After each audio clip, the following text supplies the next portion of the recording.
نحمده ونصلي على رسوله الكريم أما بعد فأعوذ بالله من الشيطان الرجيم بسم الله الرحمن الرحيم ربي يسر ولا تعسر وتمم بالخير وبك نستعين السلام علیکم ورحمۃ اللہ وبرکاتہ۔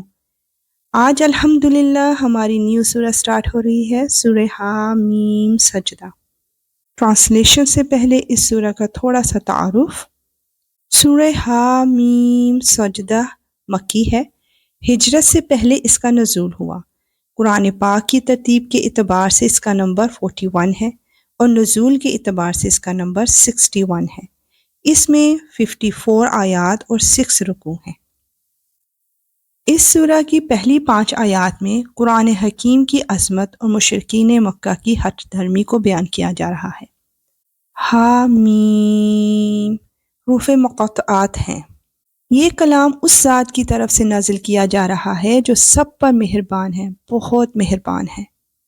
عربی قرآن کی شکل میں یہ وہ کتاب ہے جس کی آیتیں علم حاصل کرنے والوں کے لیے تفصیل سے بیان کی گئی ہیں۔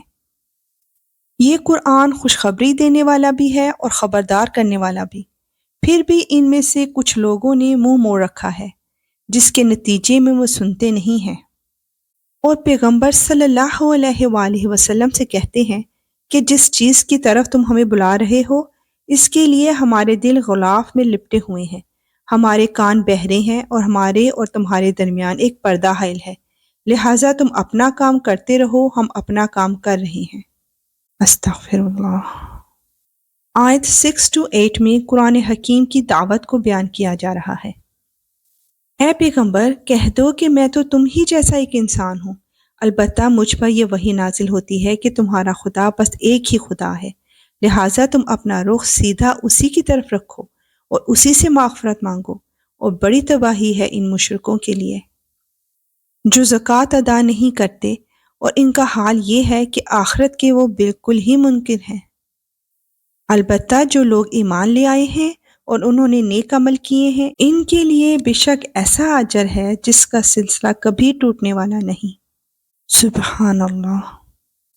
آیت 9-12 میں زمین اور آسمانوں کی تخلیق کا ذکر کیا جا رہا ہے۔ کہہ دو کہ کیا تم واقعی اس ذات کے ساتھ کفر کا معاملہ کرتے ہو جس نے زمین کو 2 دن میں پیدا کیا اور اس کے ساتھ دوسروں کو شریک ٹھہراتے ہو؟ وہ ذات تو سارے جہانوں کی پرورش کرنے والی ہے۔ اور اس نے زمین میں جمے ہوئے پہاڑ پیدا کیے جو اس کے اوپر ابھرے ہوئے ہیں، اور اس میں برکت ڈال دی، اور اس میں توازن کے ساتھ اس کی غذائیں پیدا کی، سب کچھ 4 دن میں، تمام سوال کرنے والوں کے لیے برابر۔ پھر وہ آسمان کی طرف متوجہ ہوا جبکہ وہ اس وقت دھوئیں کی شکل میں تھا، اور اس سے اور زمین سے کہا چلے آؤ، چاہے خوشی سے یا زبردستی۔ دونوں نے کہا ہم خوشی خوشی آتے ہیں۔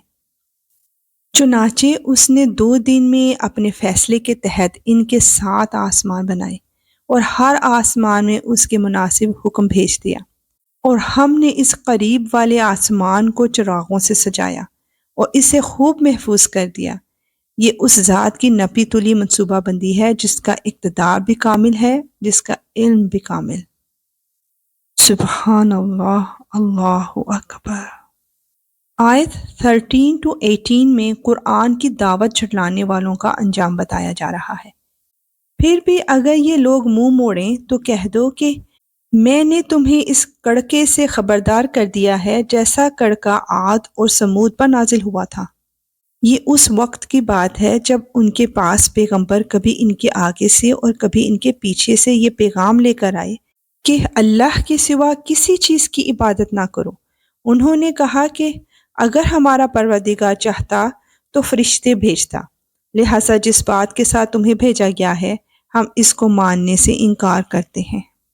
پھر عاد کا قصہ تو یہ ہوا کہ انہوں نے زمین میں ناحق تکبر کا رویہ اختیار کیا اور کہا کہ کون ہے جو طاقت میں ہم سے زیادہ ہو؟ بھلا کیا ان کو یہ نہیں سوجھا کہ جس اللہ نے ان کو پیدا کیا ہے وہ طاقت میں ان سے کہیں زیادہ ہے، اور وہ ہماری آیتوں کا انکار کرتے رہے۔ چنانچہ ہم نے کچھ منحوس دنوں میں ان پر آندھی کی شکل میں ہوا بھیجی تاکہ انہیں دنیاوی زندگی میں رسوائی کا عذاب کا مزہ چکھائیں، اور آخرت کا عذاب اس سے بھی زیادہ رسوا کرنے والا ہے، اور ان کو کوئی مدد میسر نہیں آئے گی۔ رہے سمود، تو ہم نے انہیں سیدھا راستہ دکھایا تھا، لیکن انہوں نے سیدھا راستہ اختیار کرنے کے مقابلے میں اندھا رہنے کو زیادہ پسند کیا۔ چنانچہ انہوں نے جو کمائی کر رکھی تھی، اس کی وجہ سے ان کو ایسے عذاب کے کڑکے نے آ پکڑا جو سراپا ذلت تھا۔ اور جو لوگ ایمان لے آئے تھے اور تقوی اختیار کیے ہوئے تھے، ان کو ہم نے نجات دے دی۔ یا اللہ، تو ہمیں اپنے متقی لوگوں میں شامل فرما لے۔ آیت 19 to 24 میں ہم جانیں گے کہ مجرمین کے خلاف ان کے کون کون سے اعضاء گواہی دیں گے۔ اور اس دن کا دھیان رکھو جب اللہ کے دشمنوں کو جمع کر کے آگ کی طرف لے جایا جائے گا، چنانچہ انہیں ٹولیوں میں بانٹ دیا جائے گا، یہاں تک کہ جب وہ اس آگ کے پاس پہنچ جائیں گے تو ان کے کان، ان کی آنکھیں اور ان کی کھالیں ان کے خلاف گواہی دیں گی کہ وہ کیا کچھ کرتے رہے ہیں۔ وہ اپنی کھالوں سے کہیں گے کہ تم نے ہمارے خلاف کیوں گواہی دی؟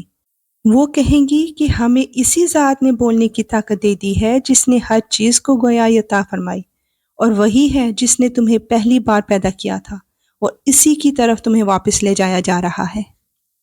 اور تم گناہ کرتے وقت اس بات سے تو چھپ ہی نہیں سکتے تھے کہ تمہارے کان، تمہاری آنکھیں اور تمہاری کھالیں تمہارے خلاف گواہی دیں، لیکن تمہارا گمان یہ تھا کہ اللہ کو تمہارے بہت سے اعمال کا علم نہیں ہے۔ اپنے پروردگار کے بارے میں تمہارا یہی گمان تھا جس نے تمہیں برباد کیا، اور اسی کے نتیجے میں تم ان لوگوں میں شامل ہوگے جو سراسر خسارے میں ہیں۔ اب ان لوگوں کا حال یہ ہے کہ اگر یہ صبر کریں تب بھی آگ ہی ان کا ٹھکانہ ہے، اور اگر یہ معذرت چاہیں تو یہ ان لوگوں میں سے نہیں ہے جن کی معذرت قبول کی جاتی ہے۔ یا اللہ، تو ہمیں ایسے لوگوں میں شامل نہ فرمانا۔